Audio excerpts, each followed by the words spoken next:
ખબરોમાં બન્યા રહેવા માટે બેલ આઇકોન દબાવો અને એબીપી અસ્મિતાને સબસ્ક્રાઇબ કરો. રાજ્યની સરકારી પ્રાથમિક શાળાના શિક્ષકોનો ગ્રેડ પે મુદ્દે પ્રથમ વખત પ્રાથમિક શિક્ષક સંઘ ખુલીને મેદાનમાં આવ્યું છે. અમદાવાદ સહિત અલગ અલગ જિલ્લાના પ્રાથમિક શિક્ષક સંઘે ગ્રેડ પેને લઈને પ્રતિક ઉપવાસ અને આવેદનપત્ર આપી વિરોધ નોંધાવવાનું નક્કી કર્યું. આ અંતર્ગત અમદાવાદ જિલ્લામાંથી 12 થી 17 ઓક્ટોબર દરમિયાન શિક્ષકો કાળી પટ્ટી ધારણ કરી શાળાએ પોતાની કામગીરી કરશે. જ્યારે 19 ઓક્ટોબરના પ્રતિક ઉપવાસ અને રામધૂન કાર્યક્રમ કરી સરકાર સમક્ષ વિરોધ નોંધાવશે. 20 ઓક્ટોબરથી તબક્કાવાર તાલુકા સ્તર અને જિલ્લા સ્તરે શિક્ષણ અધિકારી કચેરીએ સંઘ આવેદન આપશે.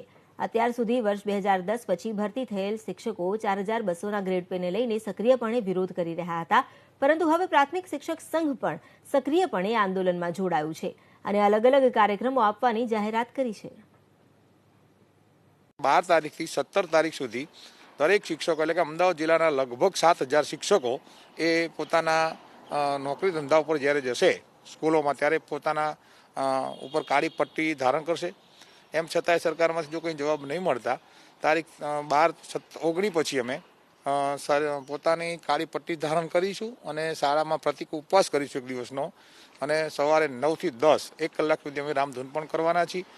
એમાં જો કંઈ નિર્ણય નહીં આવે તો અમે 20 તારીખે તાલુકાના લેવલે પ્રાંત અધિકારી, મામલતદારશ્રી, ટીપીઓશ્રી, ટીડીઓશ્રીને અમે આવેદનપત્ર આપવાના છીએ. અને એમાં નહીં મળે તો અમે 22 તારીખે જિલ્લા કક્ષાએ અમે આવેદનપત્ર આપવાના છીએ. અને એમ છતાંય જો અમને કંઈ પણ સફળતા નહીં મળે તો અમે શિક્ષકોના 4200ના ગ્રેડ માટે અમે લડી લેવાના છીએ. જરૂર પડે તો અમે ગાંધી જીત્યા માર્ગે પણ આંદોલન કરવાના છીએ, પણ 4200નો ગ્રેડ પે અમે લેવાના.